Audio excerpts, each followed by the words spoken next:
Ladies and gentlemen, the following Podzilla 1985 podcast is scheduled for one fall. I'm Hunter Hendricks, he's Zach Price, and Asa Gray. I don't know who your host is. It's Pro Wrestling Unscripted. I say you. I was going to say, this is where Shannon says things. Well, you did the intro, so it's I got the notes. You're the only one who has prepared by for default. the show. Yeah. I'm the vice president of the... one of the three hasn't even watched wrestling since Battleground. It's all right. It's going to be okay. You As you said, this we'll much. feed you, baby bird. We're going to walk you through this. Yeah, this is Pro Wrestling Unscripted, and for literally, I think, the first time since we started doing this, just prior to WrestleMania, Shannon is not with us today.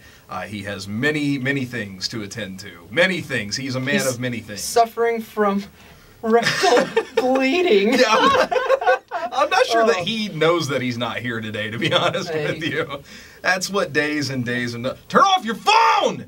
I'm checking the timer. I got to the timer. Oh, that's true. Because we're recording this. Yeah, we're actually... It's such a damn shame that for the very first time, we got video and it's going and it's a thing and Shannon's not here. So I feel like this is like a memorial show. Right. Thank you so much. Play the the Rage and Fire song. There you go. Start off with something real sad. So anyway, yeah, I did manage to cull together some notes here to get us started. I guess, do you guys want to just start with Raw? I mean, what little bit? We'll kind of talk about some things. Dude, I really don't either. All I remember is how it should have ended with the whole Seth Rollins and Kane thing. Yeah. And then it was like a whole, hour and a half later? I forgot, you and I were at Gaming Grounds that day, and you were watching it on Hulu, because I hadn't quite seen it. So they end with this whole Seth Rollins-Kane segment. It looks like the end of the show, and I had already read the recap. So as I'm playing Mario Maker out of the corner of my eye, I see what you're watching. I'm like, yeah, it's got another hour to go. You're like, wait, what? The show's not over yet? Yeah, that was honestly one of the best parts of the show overall, but it took so long. Yeah. It took forever to get through. Asa, to catch you up, right. Throughout the bulk of the show, there had been an anonymous complaint called into HR about Kane. About you've obviously seen the return of goofy director of operations Kane. I haven't. Okay. Unfortunately for you. The only thing that I've seen, and this is what I'm aware of what's going on, just based on R Squared Circle and Facebook, is because I was at the pay-per-view, the last Night of Champions. Right. So I saw Kane stop Sheamus from cashing in and then continue to attack Rollins. I know, I haven't seen any of it, but then I know that he came back, and what Shannon told me was like, he comes back and he's like, I don't know what you're talking about. Like, he's just in full denial mode that Demon Kane is even back. Right, but sort of Joseph Park / Abyss. Yeah. It's kind of that in a way. So over the top a little bit, too. Oh, yeah. Well, it's, and you know, Kane is sometimes at his best when he's kind of goofy. Oh, and he has such great comedic ability. The best thing I watched on Hulu is when we saw Kane acting stupid, and Dalton Manch goes, I remember I used to be scared of him. Oh, you mean Mankey? Mankey, yeah. Yeah, Dolphin Mankey. He's like, I used to be scared of him. And he's like, I ain't now. And I was like, yeah, none of us are. But we all like Kane. Oh, yeah. Yeah, I mean, it's a weird little stopgap, I guess, for Rollins at the time being. I don't think anybody really believes that it's going to come of anything for Kane anyway. It's not. I wish it was. And that's kind of what I was that's kind of a problem that I have with Rollins' entire championship reign. Yeah. Is Cena's the only person that he's feuded with that I have had any kind of doubt that Rollins was going to win. Right. Yeah, I mean, Lesnar, nobody believed Lesnar was going to leave with the title, even if we knew he was probably going to win the match somehow. And his matches with Dean Ambrose were great, and that whole arc was great, and I would have loved to see Dean Ambrose as champion, but I didn't really think that they were going to pull the trigger on him then. No, and not even that early. That would be the other thing. If it were going to happen now, the longer Rollins' reign goes, the more likely I think that might happen. Exactly. But now it's kind of like, I was reading the Wrestling Wrap-Up today that Matt Fowler from IGN does. Yeah. And he kind of put it really well with Brock Lesnar's match with Big Show coming up, and now Kane being the championship feud. Right. It's like they really don't expect us to remember anything. No. Like, we both know that they're both jobbers. Oh, yeah. They may be highlighted briefly, but it's not going to last. It's not going to happen. Yeah, exactly. So to quickly recap the Kane situation, yes, Kane, director of operations, is pretending, or however you want to put it, that he is not the demon Kane. And so early in the show, we meet H.R. Ashley, a blonde girl who we've been told is the head of human resources for WWE. Actually is. And is. That's what I was going to say. Really? Come to find out, she really is. Yeah, I forget her last name, but she is the real HR director at Titan Towers.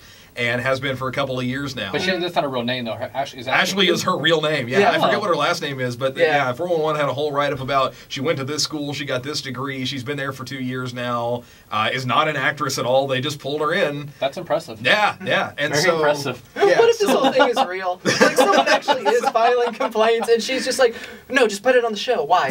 My office hours. It's after my office hours. I'm supposed to go home at 5 o'clock. So yeah, throughout the bulk of the show, obviously it was Rollins who called in the complaint about Kane, and Kane was doing his best to prove himself to be a model employee, while Rollins was doing everything he could to undermine him. Probably the best part is when Kane brings Rollins a gift. He opens the box, and he literally pulls the old 7 what's in the box before he does. He opens the box, and it's the head from the bronze statue that was destroyed. And Kane, so not only is it a head, so spoiler, that's 7 again, but part 2 is the fact that Kane actually goes in his best voice, "It's your severed head, Seth." He's so excited about it. I just now got the 7 reference. Oh yeah, it's the whole thing. So he, they continue to go back and forth throughout the show. He went and dug it up himself in Baltimore. Oh yeah, he goes on and on about, I went to a to the dump and got it out of there. You'd be amazed what you can find at the dump, Seth. And at the end of the show, Seth Kane and Ashley are in the ring. Ashley says that Seth tries to interrupt her. Mm-hmm. And she says, actually, according to my report, Kane is the model WWE employee. He's kind, he's polite, he's helpful, etc. Meanwhile, you, Seth, are very petty. You are, and she just runs him down. Seth attacks Kane with the chair, with the thing. He gets carted out. But yeah, it takes forever because they had to make a way to get Kane into an ambulance in the back. But, oh my God. So Rollins spends, the poor guy has to just go so long cutting this promo that drags and drags about, how he's better than him and how he'll never be the WWE champion. And really that's all he has to say. But it has to go for like almost 5 minutes. It was slower than Eva Marie match. Oh, yeah, I don't know about that. You're getting close for sure. In any case, Kane ends up in the ambulance in the back. They cut back to it again. It's filled with red lights and fog and everything, and Demon Kane comes out. And yeah, as you said, he literally comes out and is already limping because they'd gone after the ankle that Brock Lesnar broke. About 3 steps into his hobble, stops, stomps on the ground, and then is just good to go. Now, I saw on Reddit that they superimposed like a bone snap. There was a little there's like a sound effect. Yeah. And then he's just like, and he goes like full on horror movie, good to go. Villain, which is amazing. Oh yeah. Again, Kane is my favorite. Yeah. Like all time favorite. Well, the article that you wrote. I wrote up that thing on Blogzilla for May 19th because, and I will never defend like some of the stuff that he's been involved in. Hell yeah. But everything that he's been given, he's given it his all, and he's. Yeah. Oh, he's a company man. He's done as great of a job as he could. And so, but just hearing that, like, I really need to go back and watch just that, him coming out limping and then just stomping down. Yeah, it's totally worth it. That part of the show, at the very least, was quite a bit of fun. The beginning of the show, when, of course, John Cena! I love John Cena! Oh, my God. Brought back the U.S. Open Challenge, U.S. Championship Open. Whatever. Yeah.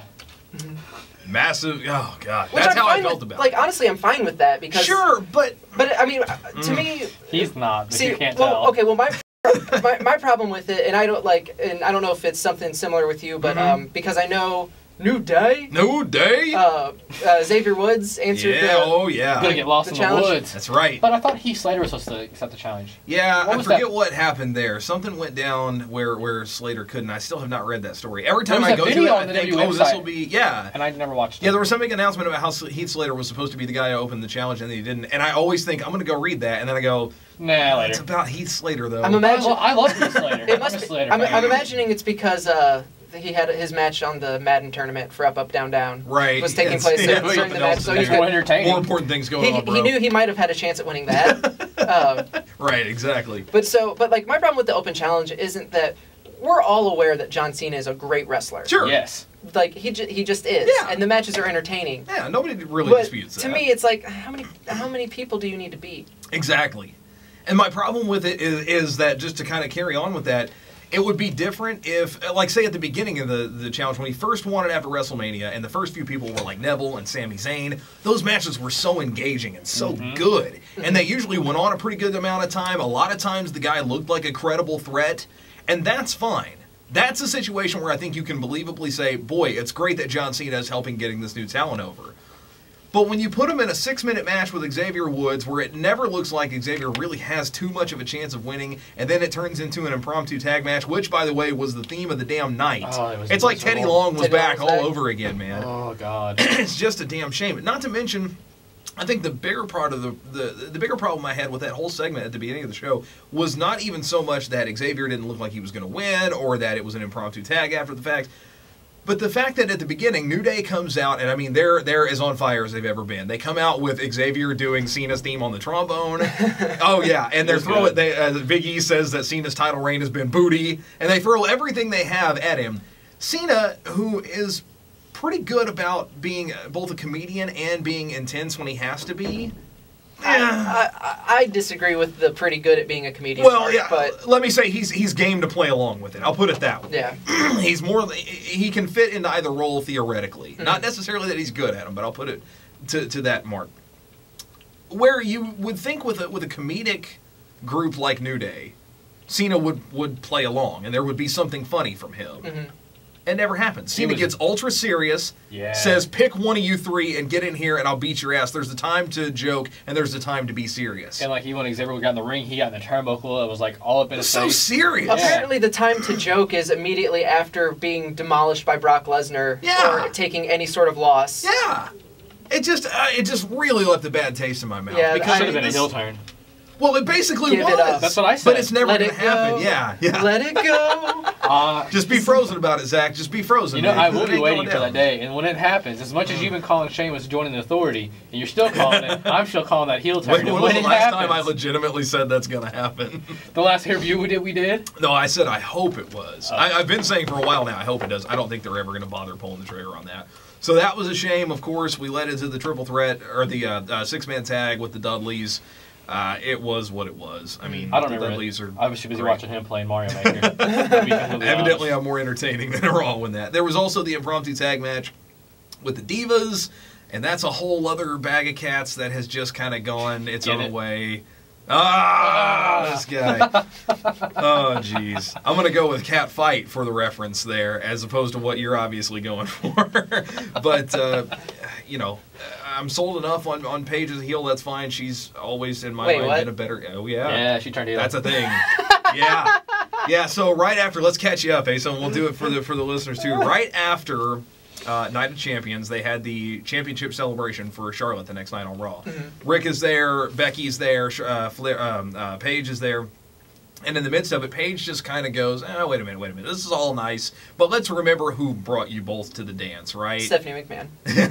Yes, that's what it should have been. Not go that far. But of course, Paige references herself because she's in the midst of a heel turn, but I mean, it goes hard enough as to say, Charlotte would be nothing without her because she was the first NXT Women's Champion, and that's where Charlotte made her mark. Becky, no one would even know who her name was if it weren't for her because she brought her up.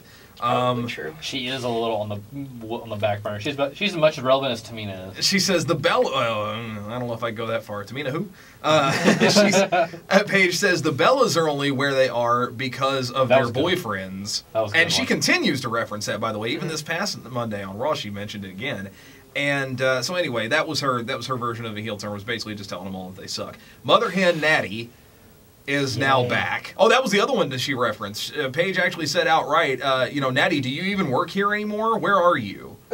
So that's kind of funny. Yeah. So on Monday, I don't know. I just want to interrupt real quick. So Paige is turning heel. Yes. Part of that heel turn is she insults the biggest heels in the division. Yes. Yep.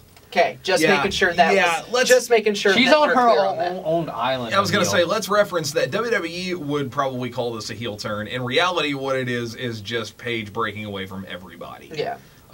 Was it... Wait a minute. Now that I realize that, the whole time she was trying out the Bellas on her own.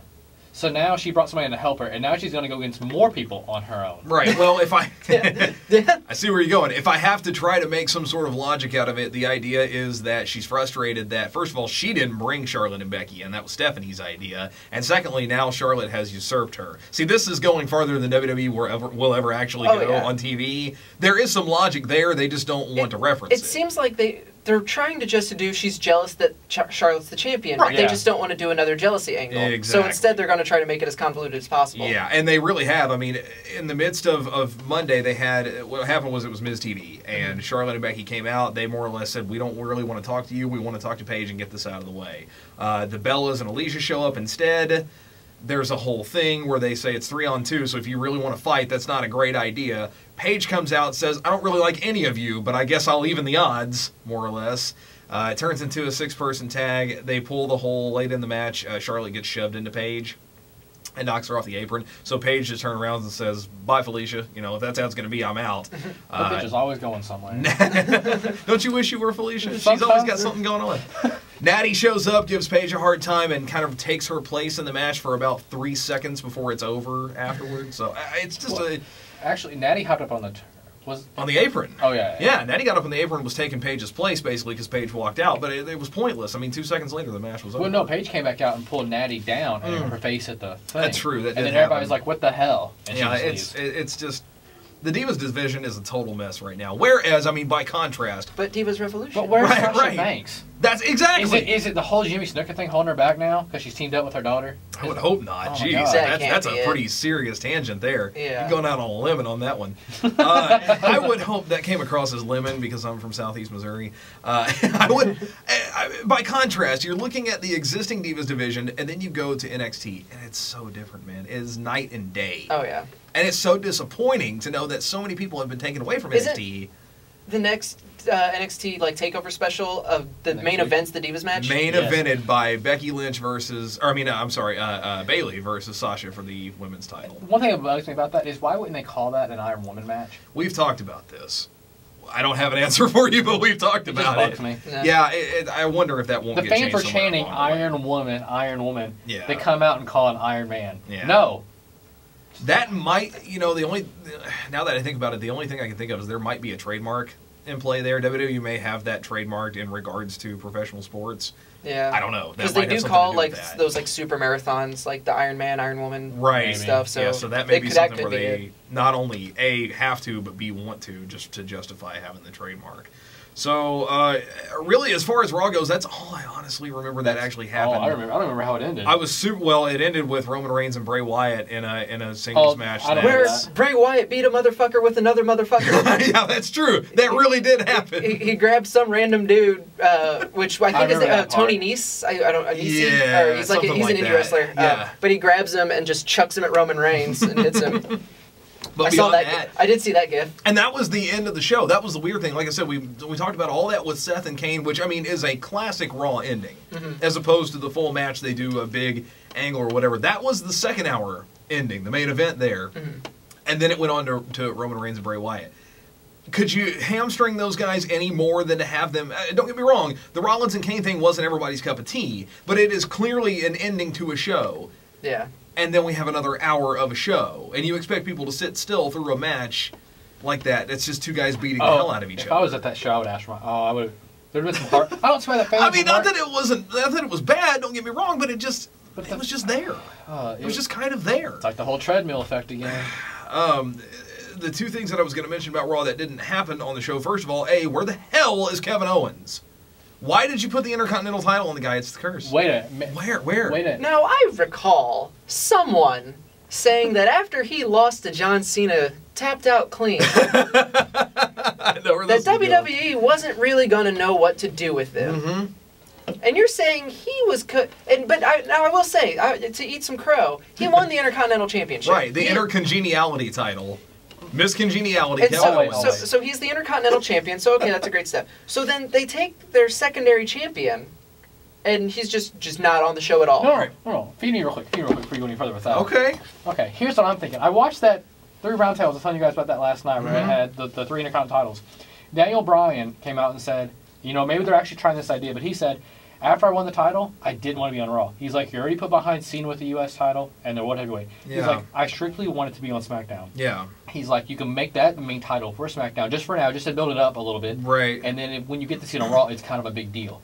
Maybe we haven't seen SmackDown. Yeah, yet. I didn't read the SmackDown spoilers, so maybe, but yeah, I don't think WWE cares enough. Well, I think they do. Here's the thing: we talked about this. I don't know, about a month ago or so, maybe a month and a half. It's been several weeks, but it already more or less came out that SmackDown, since it's getting ready to move to USA, they're going to be on the same network as Raw, right? If I recall correctly, sometime it's early better next than year. Sci-Fi Channel. But that's the thing; they're getting ready to end that. So right now, SmackDown is literally just spinning its wheels. Well, not literally. I hate when I do that, but you know what I mean.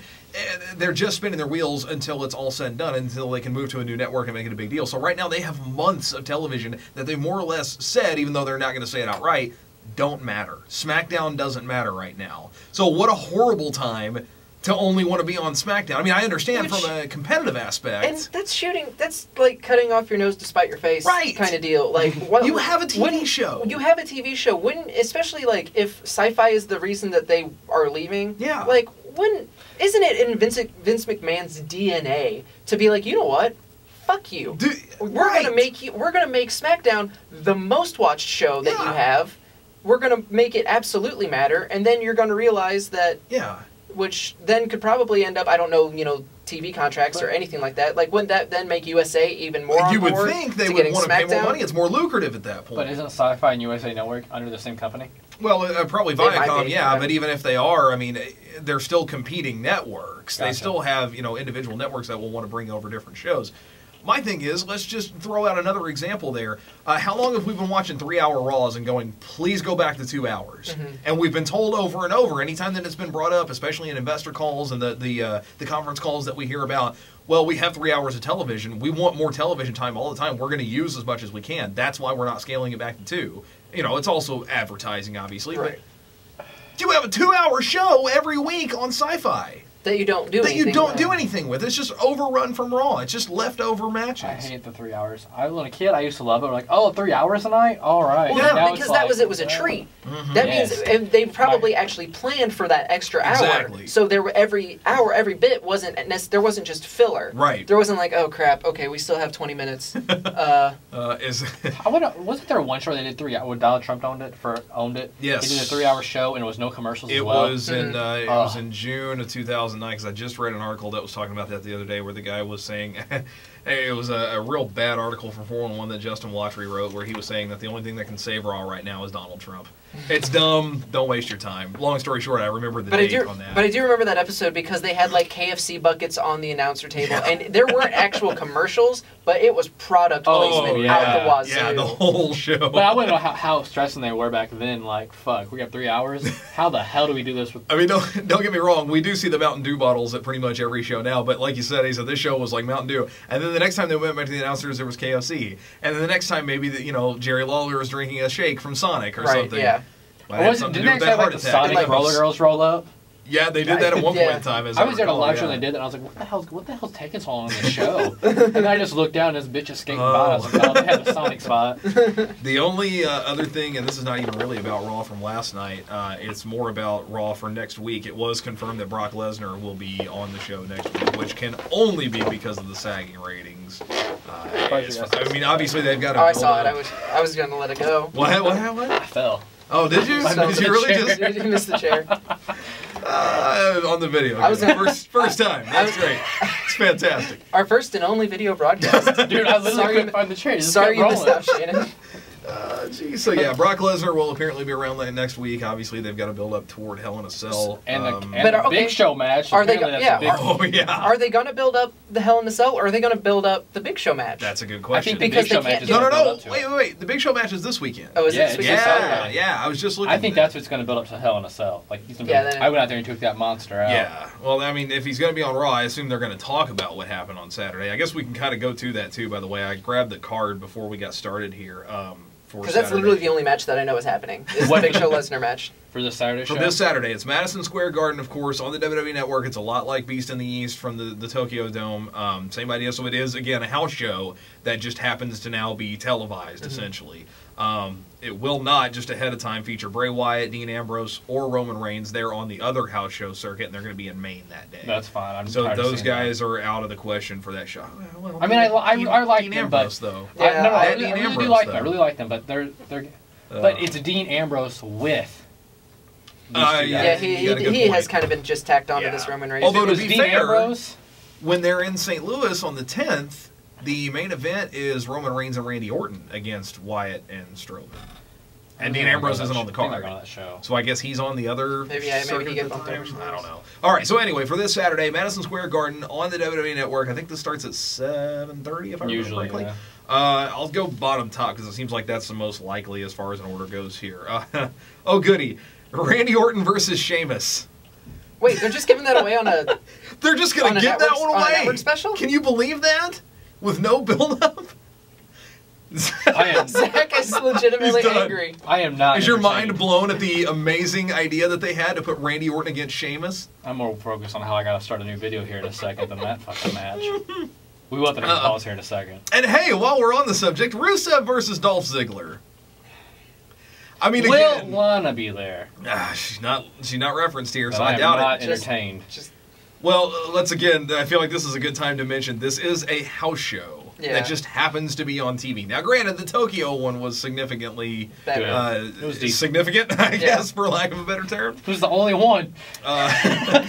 There will be an Intercontinental title match. Kevin Owens will be at that show. He is facing Chris Jericho. Oh, I look forward to that match. Nice. That would be a great match. Yeah. Tag team titles, New Day and the Dudleys.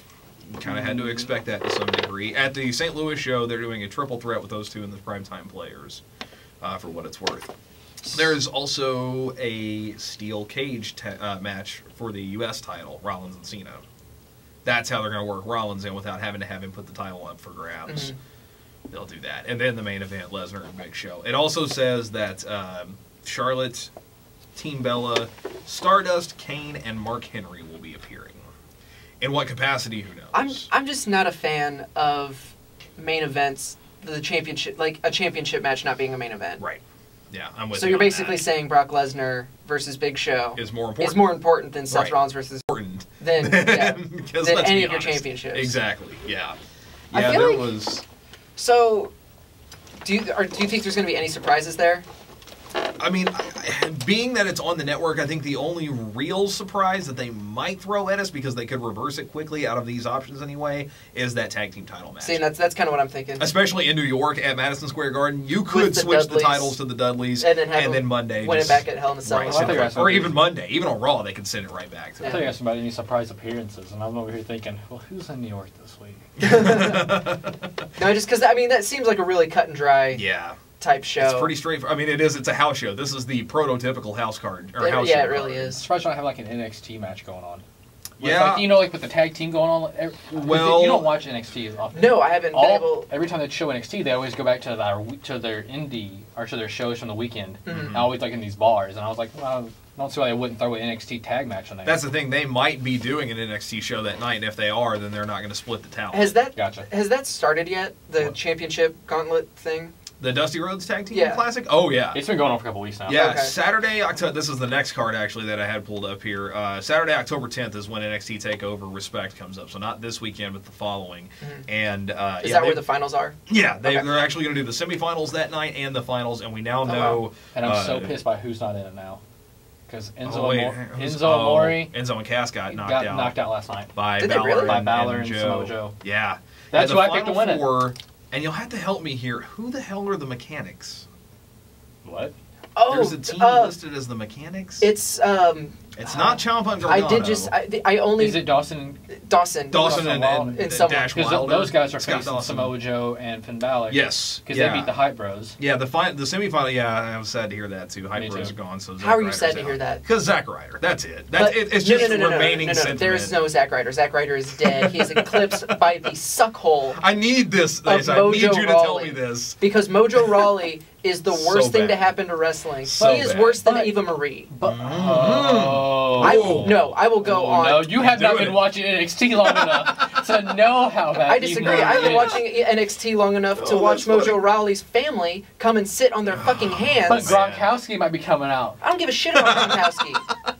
You know who I'm talking about? Yes. I don't give a shit about a football player coming and taking a spot from someone. Yeah, we've played that game too many times. You can go all the way back to Perry on that one if you really want to. Like I don't give a shit about Gronkowski. I hate Mojo Rawley, and I honestly want him to come up. He's so vicious right now. I kind of want him to come up to the main roster so that he gets absolutely shit on because he doesn't have his 9 fucking cousins there to cheer for him. You really need to settle down. The only thing I've really enjoyed, honestly, about the Hype Bros is the fact that there's been dissension from day one, and I'm so hoping that it ends up with Zack Ryder just beating the ever-loving hell out of Mojo Rawley. Because every time that they do a vignette, like, they're cool together, but you can see that Ryder is just... And I can't tell how realistic it is. I was going to say, but do you think that's actually like supposed to happen? That's what I'm wondering. Or do you think it's just Zack Ryder just honestly just like... I just can't deal with this is what my career is. I could be in Japan right now. The one day he takes his hat off, we got a video rolling. Okay, that's cool. Also take off. It's getting hot in here. I'm just giving you, it is getting hot in here, so take off all your clothes. Embrace the hate. Are you getting too hot? Yeah. You should take your clothes off. I am very warm. I love the William Regal shirt. Thank you. Just out of nowhere.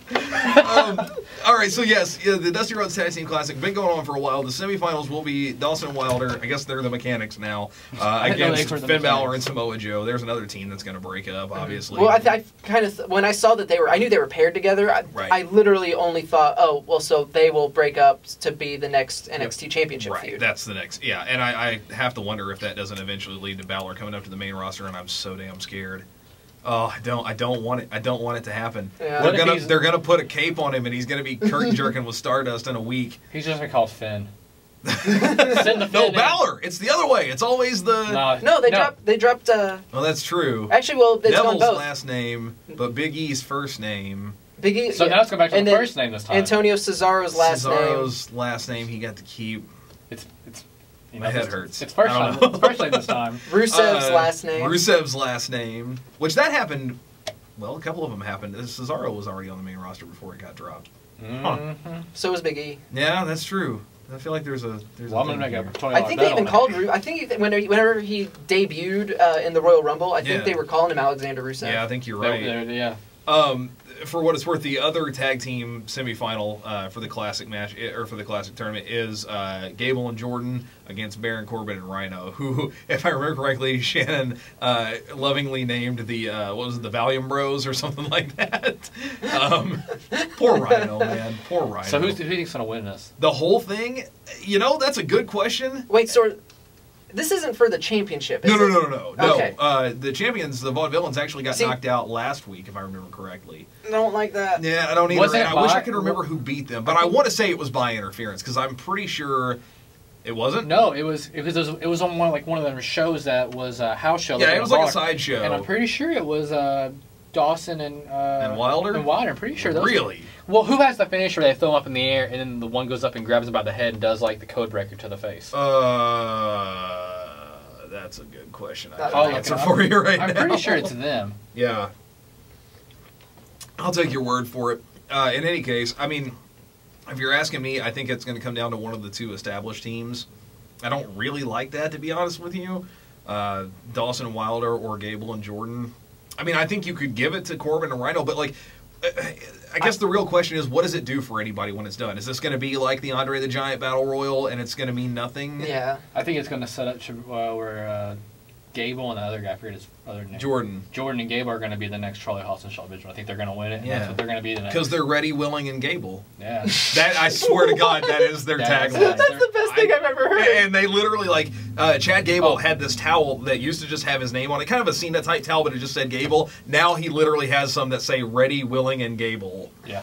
The very first time that I said it on the show, Shannon goes, "That's Gable." I'm like, you can't do that. It was Blake and Murphy beat him.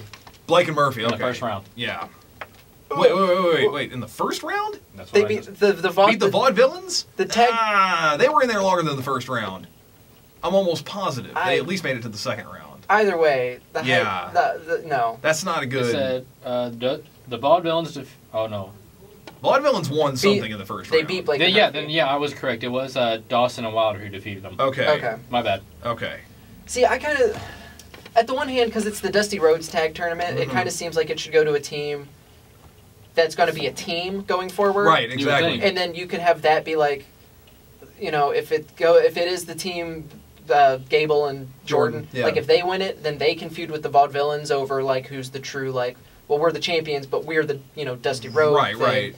So like that could make sense. At the same time, like I could see them giving it to Balor and Joe just for the sheer sake. The sake of it, but also we're clearly the two at the top of the game. Exactly. We cleared out everyone else. Right. And then have someone you can either do like a mutual respect type feud or have one of them turn, which I'd rather not see. Yeah. I'm always more interested in the mutual respect feuds that can slow burn into something than just the out of nowhere heel turn. Well, the way they've played it out, it's been more. I would say that Joe's been acting more like a heel out of the two of them. I mean, Balor I don't think the guy has a heel bone in his body, man. He's like Rey Mysterio. Have you never seen... Well, WWE Balor. Let me just say, Finn Balor, not Prince Devitt. Okay. Yeah. He doesn't feel like they can... I know the guy himself can do it, but I don't know. Finn Balor, the character, doesn't feel like a heel character. Maybe they can do it, though. But yeah, the way they've been playing it out, it's Joe who's been sort of, hey, don't forget your belt, champ, or slapping him on the shoulder as they go by. And it's just, you can see Balor giving him these looks. Well, the whole thing, too, isn't it, like, Joe's whole point was to come and be champion. And so that's what he wants. Right, exactly. So, but I think you can do that without having him be a full heel. Right. I'm with you, honestly. I think it's one of those two teams, actually, being that they're not in the same match anyway. It's got to be one of those two or one of the other two, depending on how the final match plays out. But that was dumb. It's got to be one of those two or one of the other two teams. It's got to be one of these four teams. Clearly, they're going to win. Depending on how the semifinals play out, then we'll find out. Thanks, Captain Obvious. Whichever team is able to make their opponents either pin their shoulders or make them submit, that's probably who's going to advance to the finals. I feel like John Madden. Well, you'll see. Anyway, so you get the idea. I'm trying to think of what voice that was because it was not John. It wasn't Madden, and I'm trying to think of the guy who does the great impression of I think you just did Bill Cosby. I think you. Yeah, well, you'll see the thing and the pudding and the anyway. Who is it? The Jell-O pudding. Pretty sure it's drugs. Well, there's drugs. I can't remember. I know who you're talking. He was on Mad TV for a while. Yes, he's kind of a curly-haired blonde guy. Yeah. I can't think of his name, but anyway, he does a perfect John Madden. Yeah, I mean, if I've just got to pick one, I know we're still like over a week away. We'll probably talk about this again next week. But if I've just got to pick one, I'm just going to be Ready, Willing, and Gable, I guess. Same. I mean, I feel like that's the most realistic. I'm going with Joe and Balor just because I know in my bones it's not going to Rhino and Corbin. No, the way we hope to go. I'm surprised they let him go this far. Yeah. I think it's just to put. It's just to give Baron Corbin something to do, man. But it's. They're so sick of the squash matches, and so are we too. So at the very least, I'm grateful for that. He's able to stand on the apron now. Yeah, he can do something different for a little bit, but yeah. Yeah, that's a shame. Well, and really, the only reason I'm going with that pick is because I don't since I've been watching NXT, I don't know the amount of focus or emphasis they've been putting on any of these other people. So it's hard for me. Gable and Jordan get a decent amount of screen time, if only because they usually get a promo every week. They get time to do that on the show. So, and that's my only thought. Like you were saying in the beginning, this was what I was thinking originally: is that whoever wins this is probably going to go on to challenge for the tag titles. Well, then it would make sense to have Gable and Jordan be the guys. Plus, we've kind of touched on this before, but with the Vaudevillains as champions, first of all, I love that, but at the same time, you have to have the right kind of team to work with a super gimmicky team like that. Mm-hmm. And I feel like Gable and Jordan are not bland. That's not it's a rough way of putting it, but you know what I mean. They're vanilla enough that it works, that you can kind of focus on, the Vaudevillains have this crazy gimmick, and these guys are really good technicians, and there's that. If you put them in there with, say, Baron Corbin or Rhino, it's just going to feel weird, man. I don't think that's a great feud. Corbin and Rhino against... Whereas, I think it sounds like you're saying Rhino and Corbin are too gimmicked themselves. They're too character-y. They're too much of a character. They wouldn't be able to properly react to anything the Vaudevillains do, whereas Gable and Jordan, they have more of a a malleability to them that they can... No, so go ahead. No, that's it. I busted out malleability, so I'm good. I have a question. He got like 35 points in Scrabble that time. We're good to go. I was watching. I know that the Jordan guy, he wears the jacket that has University of Indiana. Was he really... I think so. I think he was like a collegiate champion. And Gable said that he was an Olympic wrestler. Like, he was in the Olympics. And I didn't know... Did he have a broken freaking neck? Because I bet he didn't. Or a murdering brother. Or one who looks just like him, even though he's not a twin. That was weird. I don't get it. The whole Eric Angle thing.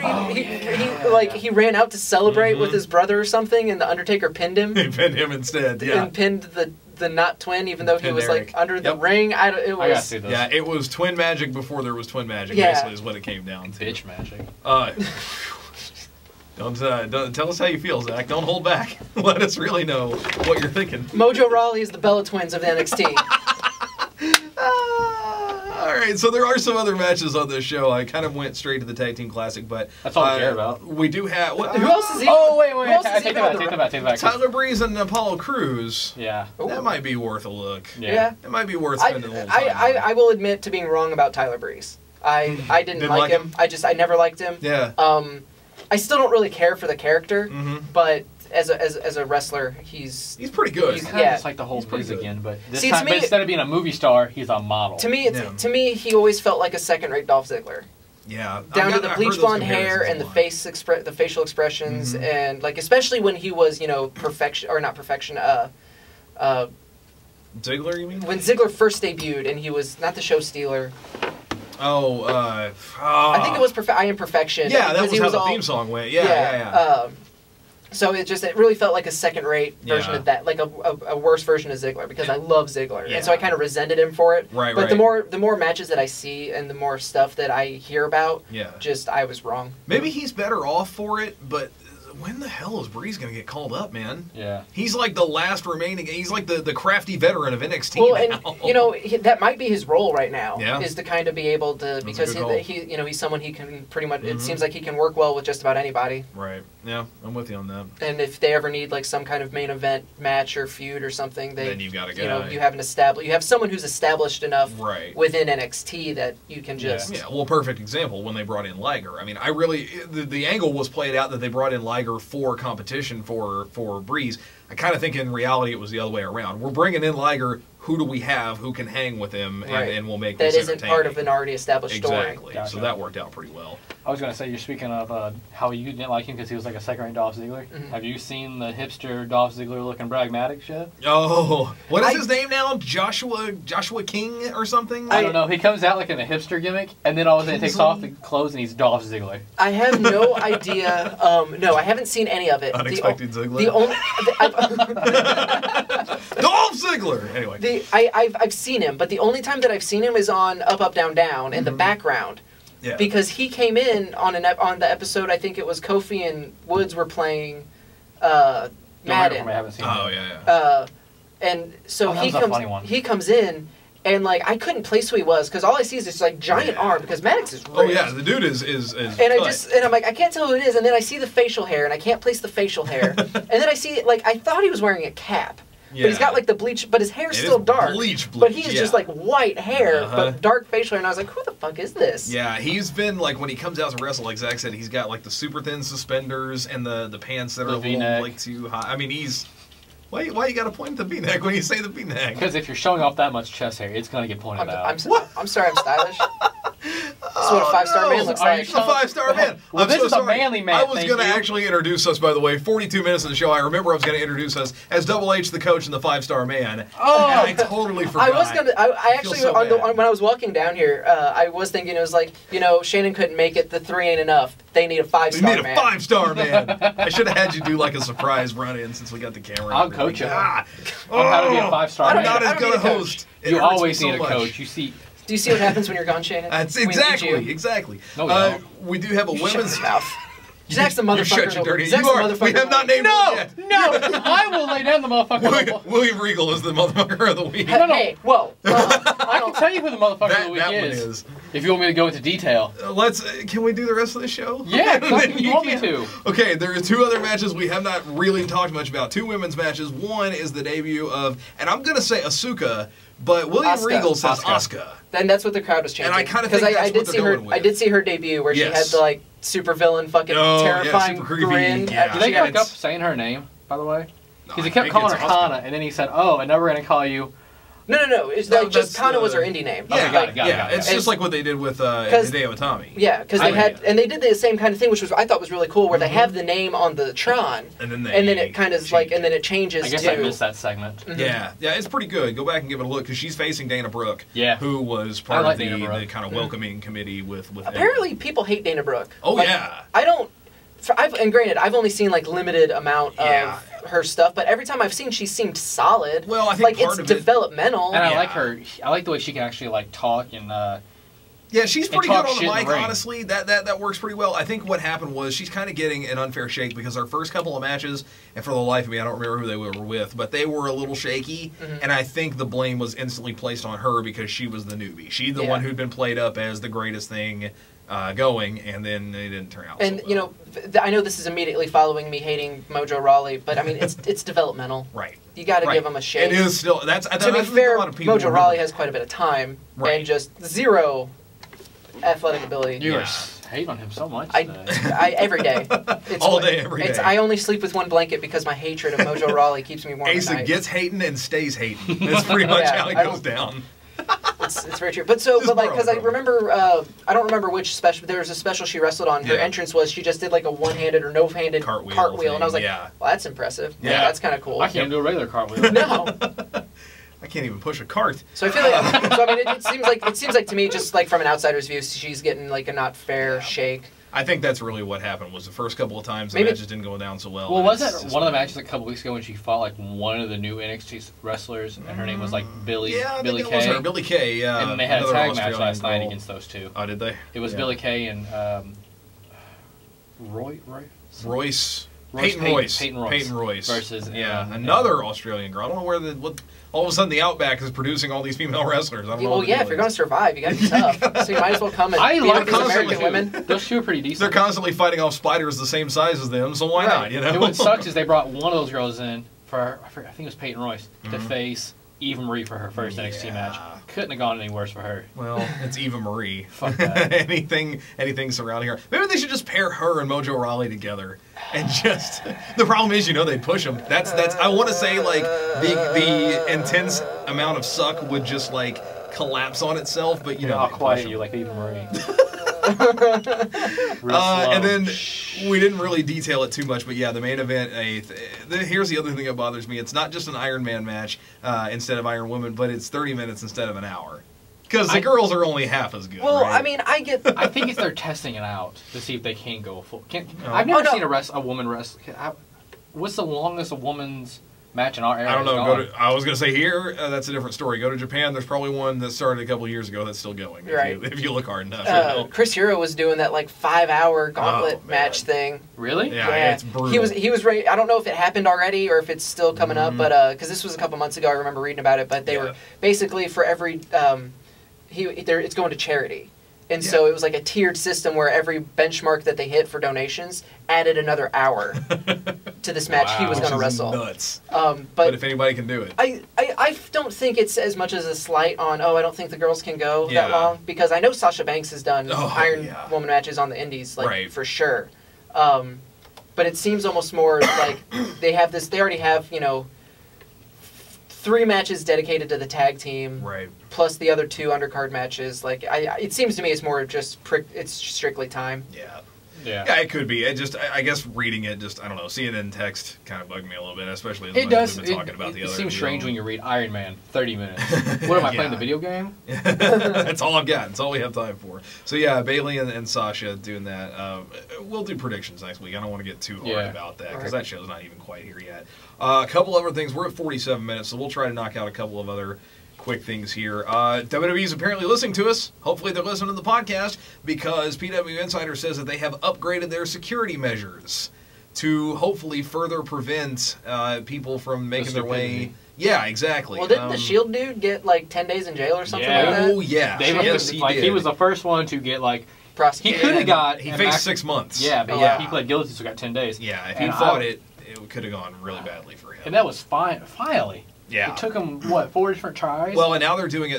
They mentioned specifically here that they started with the house shows over this past weekend. So it's not just on the live, on the televised shows, but also on the house show circuit, too. Which is good. Like, I didn't really think about it that much until someone pointed it out, I think, on Reddit, where it's like, to me it was just, you're interrupting the show. Right. That's annoying. But then someone's like, but that's what they said when Dimebag Darrell got shot or stabbed or whatever. Like, he was killed on stage by someone who they just jumped the barricade. Jumped right up, popped him, and that was it. I don't know if you heard, but Dean Ambrose, he was the first one that we got off the guy had a knife and ran up to him. Yeah. and he barely. Yeah. The guy got this. About 2-3 weeks ago. Yeah, I on guess. SmackDown. It was after the show went off in the black. He was right there, and they're coming down, and he's autographing something here, and you see this guy hop the rail here, literally get as close to me and you right now, and you see the security guy tackle him, and the rumor is that he actually had a knife in his hand. Jesus and Christ. he tried to stab him out. And then the last time that somebody got in the ring, this guy that got jail time for it he jumps up between Dean Ambrose and Roman Reigns. Mm-hmm. So Shannon was pointing out and has pointed out a couple times now in the past couple shows that, right after that, what do? Bayley wins the NXT Women's title, and when she shows back up, I was so pissed about that. Goes running around the crowd, just all excited and everything. We're all going, oh my God. I was getting ready to say, I wonder if Roman Reigns' entrance is going to get scrapped. That's what I've been saying. It's strange. That's what I keep saying. Because after Dean Ambrose got almost stabbed, the very next night, the next week on Raw, he was coming down with Roman Reigns from the crowd. I'm like, what the fuck are they doing? Maybe it's their way of just being like, yeah, fuck you, we're not scared. I was going to say, you mentioned it earlier, I have to wonder if Vince McMahon is in the back going, we're not going to fucking cave into these guys. Are you kidding me? That could be If we do that, the terrorists win. We can't have that be the case. I just want them to put the plexiglass. That's what I'm hoping. I think it's a Pope-mobile, just like... They put it around No, I had mentioned at one point in time that I really would like them to do like a hockey-style arena and just put plexiglass around the outside of the ring. And was it you or Shannon who said it would be great if somebody tried to throw their shirt? Yeah, I can see, I said it, and I was like, that could be like a great heel thing to work in for like the first few months. Come up like, hey, little kid, you want this shirt? We can't quite get it over why can't you grab it? Oh, that's a shame. Can't get it through the plexiglass. I mean, and especially if you have like a good crowd, like a New York or Chicago crowd, Philly, oh my God, shaking the boards, slamming the glass, that'd be awesome. Chicago, especially for that. I've never realized I wanted to see something more. I'm telling you, man. I brought it up, and now it has to happen. I would love to see that more now. Yeah. We mentioned it before the show, but yeah, I want to hear this. This is what I'm excited about hearing. For the first time and I wish I had it here. I do. For the first time since July 2013, WWE made public the suspension of an employee due to the wellness program, due to a violation of the wellness program. Now that performer was Ricardo Rodriguez in 2013, who of course is not with them anymore. This time around, they're in a lot worse trouble because this guy is super important to them. No, he's fucking not. It's Hornswoggle. I haven't seen him in a while. No. I mean, he's been on the Swerve TV show. Have you been looking closely enough? Did you? I haven't been looking low. I haven't been looking low enough. You guys are going to hell. Dylan, I know, man. Dylan Postal is the guy's real name. They're obviously they don't say what for. Right. They just say he's been suspended for 30 days, effective immediately following his first violation. Yeah, going first offense. He is 29. He's been with them full time since 2006, and they make a point to mention that he starred last year in the Leprechaun movie that they did. But the thing is that, from my understanding, why. I've heard a lot of different podcasts from people from Randy Orton, Alberto Del Rio, Ricardo Rodriguez. I've heard all of them. They're like, yeah, we've been suspended, but they say that their rules on the suspension and their drug policy are so strict that even the littlest things, like sometimes Jeff Hardy, I think, was the one that said it. But, of course, he probably did. But there was some... I was going to say, Jeff Hardy sounds like a credible But Alberto Del Rio was saying something that had to do with, like, it could be alcohol, too. Like, I forget all the full details, but he says it's so strict that it's very... there's not a lot of... Is he rocking? No, Kirby's rocking. He's rocking. He's rocking hard. I didn't have to look behind just me realized to know. the camera's here, too. So, yeah, Kirby Ray just went by. That's I knew it without looking because you did this. Oh, yeah, of course. But, yeah, apparently, from my understanding, is that it's very strict and very... Yeah. Well, and they don't. They don't announce what the suspension was for, and they also like the terms of that. Their policy aren't public. They're not. So I know like Evan Bourne and Paul London and I think R-Truth maybe. I could be wrong about that. Yeah, I think you're right. It wasn't pot. It was for spice, which was a synthetic pot. Yeah, it was which is way more dangerous. I started to say you need to be suspended for that because you're pretty much trying to kill yourself. Yeah. So I mean, like, and I mean, I've never heard of it. I think they had it to where it's real bad. Yeah, that's a bad idea. Whereas pot is like a plant. Right. Whereas pot is like a plant. That this is like purely synthetic. Yeah. And it's way worse for you and bad. Really dangerous. But like I think they even stopped suspending for pot. Yeah. It's just fines. Yeah. Because like London and Kendrick were like, we'll pay the fines all day as long as we don't have to take super dangerous and addictive pain meds to get out of bed in the morning. Which is exactly something that'll happen over time. So also I read on Reddit the other day there was a fun story of this this woman who used to be a exotic dancer ended up. I'm already entertained. I don't know all the details, but like it's not difficult. She either she went to the same high school that Hornswoggle had gone to, or like he was from her same town or something. But like he's banned from that club because he went to the back and she ended up having to call security on him. What the hell, man? I wish I could remember any of the details, but if it wasn't for the fact that Hornswoggle came up today, I would not have thought about the story. Let's just guess. Do you think he was probably taking human growth hormone? I think he was showing her the Muppet tattoos. I think he was showing her. Well, come on, Asa. He was probably only taking a little bit of it. Just a little. Just a little? Just a little bit? I think he was showing her his Muppet tattoos. I'm short. I can get away with this. All right, anyway, the only other note that I have here, and this is... oh, man, what a mess this is. We're back to PW Insider. The internal schedule for Destination America is set. Zach's out. It's just me and you, buddy. This is it. Impact. He's turned off the camera. He's literally done. Don't turn off the camera. No, this video is getting ready to stop. I'm going to have to start a new one. Impact set to air on Destination America through October 21st. They are guaranteed through then, airing past the initial 39 episodes that they agreed to. Now, Dixie previously said that they're going to be done no later than February of next year. So has Destination America. However, on TV, Dixie said they're good through the end of the year, which is not October 21st, unless the Chinese calendar switches at a time I didn't know, and I'm real confused here. You think she knows what the Chinese calendar is? I'm not sure she knows what a regular calendar is. That bitch don't know wrestling. End of the year and October 21st, two different things. Now, TNA's Twitter account today says that Dixie is going to make a quote-unquote major announcement on Monday. It'll be at 11 a.m. Central, and the rumor has it that now Spike TV might be back in the mix. But Spike TV says, no, we're not. We've been talking with NWA, but we're not prepared to talk about how those talks are going. Which NWA... Such a mess. TNA started as an NWA show. Exactly. So it all comes back kind of full circle, I guess. So what you're saying is there's going to be an announcement that GFW is getting a time slot on Destination They'd be better America. off, man. Oh, I would much rather see GFW than this, because I just found out that this week that Chael Sonnen is already the announcer, commentator, and JR and him might be working together. And I'm a huge Chael Sonnen fan. He was this is another little bummer thing. Chael Sonnen was supposed to have his own talk segment on GFW, and I said it last time on here. Piper was supposed to be the first guest, part of it. And like Zach, he had agreed to do it, but then it was the next day that he passed away. Yeah, Zach, how the hell can you mention Chael Sonnen and JR in the same sentence and go, man, I'm such a fan of Chael Sonnen as an announcer? Fair, he had to work with. Answer me, no. I said pause. I was saying pause. So when my hand goes up, your mouth goes shut. I wanted you to pause because I wanted you to get all your frustration out of me on tape. It's all right. It's okay. But I'm a huge... Why do you not like Chael Sonnen? No, what he's saying is you're not giving props to JR, who is arguably the greatest announcer that's ever. What I'm saying is that I'm a huge fan of Chael Sonnen, and I would like to see him in GFW. Yeah. He's been in 2 independent wrestling matches in the past month. Is he out of... He's done? Yeah, he left. He left UFC at the time where he was the highest paid fighter. But now that's long gone. Yeah. Because I think Ronda Rousey. It's been a while. But he's doing a podcast now, and he's saying he's a huge wrestling fan. He always has been. Yeah. He's been in 2 matches, and he's like, it's tough, and he's like, I respect what everybody does. So he's been in a couple wrestling matches, and GFW approached him, and he had Jeff Jarrett on his podcast this week, and how he's going to be working with him, and he's a huge fan of JR. Yeah. And so he's very excited to work with one of the greatest announcers of all time. Who wouldn't be? Maybe that's what. Maybe he thought he only had to say that he was a fan of Chael Sonnen because it's a given. Like just being a fan of JR's. Oh.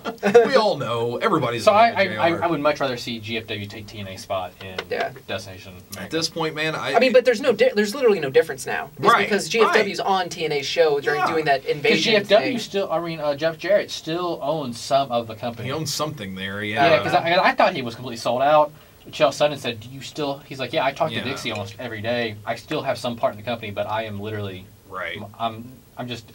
part owner, really. I mean, Destination America already has, granted, we've talked about this too, they've got their reruns, I guess, of ROH. Yeah, they're already good to go on that front. It airs they don't air it till Wednesday, and it airs first on Saturday. He's so mad about this. Yes, because I air it Saturday at 12 and 9, and then I air it Sunday at 12. Why would I wait 3 more days where it's not airing just to rewatch it on Wednesday if I've already fucking saw it on Saturday? Maybe because I'm out Saturday night at 9 o'clock. You have a DVR. I know you have a DVR. No, I don't. I legitimately do not. Yeah, I don't even have cable. I don't have cable. Well, people who do have cable have a DVR, and that's the only reason you can get Destination X is if you have cable and they know they have a DVR. Yeah. Well, we're going to come in a little short, not short here. By the time we get done, it'll be right. Is that another Hornswoggle joke? You tasteless I'm pretty motherfucker. sure it's a joke at me. We're coming in a little short. Well, okay, Zach had an argument for why he's not the motherfucker of the week, which I would love to hear. Oh. Because... oh, that's right. You had somebody who is. Well, I could say... See, I feel like this is how we should do this. We should end the show. Well, actually, I really don't want to end this... Well, no. You don't want to end it on a down because note? one could be the person that is not here. It's absolutely not. That's for not. sure. No, it's not. Or it could be You've been voted out. You've been way out. Or it could be the shooting that just happened.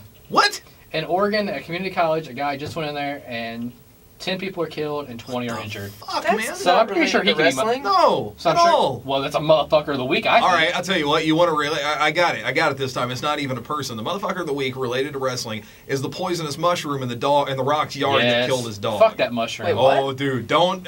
here's the thing. I'm going to tell you everything you know about the story, and then don't look it up because you're going to see the picture. I'll show And by the way, you're a bastard for sharing the picture last night because 'Cause I every love time dogs. I've seen it, I tear up. Yeah, or tear up. Why would you do that? Tear it up. Did you? Okay, I didn't tag you in the video because you let me tagging you in things. That's right. But there was a video of people from Australia You're learning. That's a good boy. on BuzzFeed who watched wrestling for the first time ever. I did see that. I did see that, and I hated tagged it. you Yeah. because I said the point in there was going to make you cry. No. That's not why I hated it. Like, that was fine. What I hated about it is that they showed them, so it's like, okay, here's some people that have never seen any of wrestling. Right. Let's show them the absolute fucking worst Yes. of Things we wrestling. can do. I agree Yeah. with that. And then Yeah. they expected them This to is be, WrestleCraft. and then it's like they go from the But fucking we also Katie don't know Vick what they segment saw for to sure.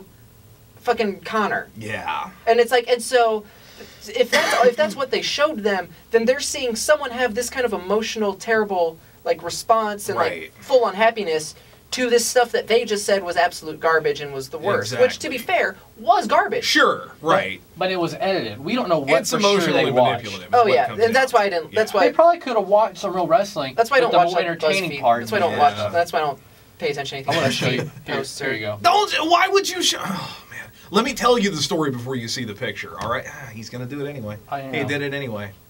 The dog is not dead there, by the way. He's unconscious. But read the story. I'll tell you the story so you don't have to read it and we He'll sit here cry in either silence way. for the end of the show. Ace is gonna cry. That's just. So The Rock has two dogs that look like they're the same type of dog. They're like little bull pups, little terriers of some type. Brutus and Hobbs, of course, named after characters. And recently he'd saved them. You may have seen that. Saved him from his like pool. They jumped in his pool and literally one of them just sank like a stone. So he dives in, gets him out, and there's this great picture of him with one under each arm, just like, what the hell, you know? These guys. These And guys. you see the video of him trying to walk them too. Oh yeah, Where that's he's like, hilarious. I got up at 3 a.m. this morning. I went here, I'm working, and he's like, I'm busy. Bruce, we gotta go. And he shows the dog, and the dog's literally just laying down, dead on the and he's ground. dragging it. And the next day, the other one does the same thing. Yeah. So, evidently, and this has been a couple of days ago now, Brutus was out, and I cannot remember, was it his yard or is his mom's yard? I think it was his yard. It may have been his yard, and got a hold of some sort of mushroom that was growing. And Rock knew nothing about it, just a random little mushroom. It was so lethal, especially to an animal that small, because these are little guys, Right. that it destroyed his liver irrevocably, almost instantly, and started shutting down his nervous system. And so they took him to the vet. The vet said, we can put him on support, but we can't. He's not going to make it. There's no way that we can fix this. And so they had to take him off life support. And then I see that picture. But and Rock held his hand. As they put him down. He held his little paw as they put him down. I cried, actually. Dude, don't even get me started. You've seen my dog. You know. It's real. It's real love.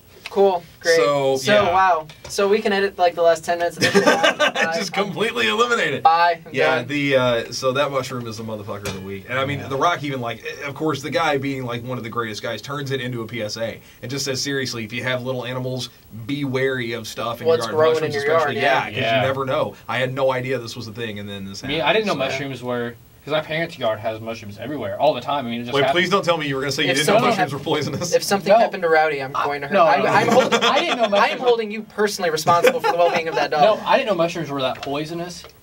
Like, I really didn't know, because my Yeah. dad, like, a couple months ago, had to Yeah. rush to the hospital, and, like, he didn't know he was in the hospital until the next day, and we didn't know why. It turns out, like, he was working in his garden, and there was, like, he pulled back the mulch, and there was mushrooms, and I guess he just spores, and he didn't know it, and he just got in and really took care of. Yeah, we had some pretty wicked ones in our backyard, and I almost mowed right over them. That would have been bad. It's not a good idea. So anyway, that's why they tell you not to kick mushrooms when you're younger. Yeah, don't do it.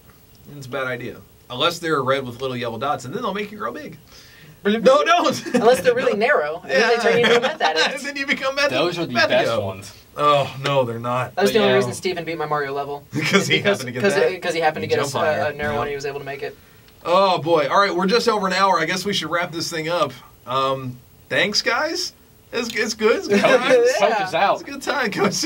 Coach is out. I didn't mean that as a question, by the way. It was a good time. I hope you guys enjoyed. Hope everyone else enjoyed. I say it like that because I don't know how to do this, man. Right. Shannon thinks that I'm really good at this shit, but I'm not because I've never had to do this. I do know. Well, I don't know. We're planned to do the first episode of Terrifying Tanner Thursday tonight. It is October 1st. Yeah, October 1st. I'm not 100%. I don't know what. How has it ruined it? They've been talking about Terrifying Tanner Thursday. Okay. Also, this comes out. You wouldn't also listen to the podcast. Also, it would be yesterday. Yeah. Also, this comes out. Yeah, this comes out the day after. Yeah. So, like, we just posted the first episode of Terrifying Tanner Thursday. There. By now, I'm gonna kick you, and it'll be on camera. And I do listen to the podcast. Yeah, just because he's on camera doesn't mean I'm gonna post it.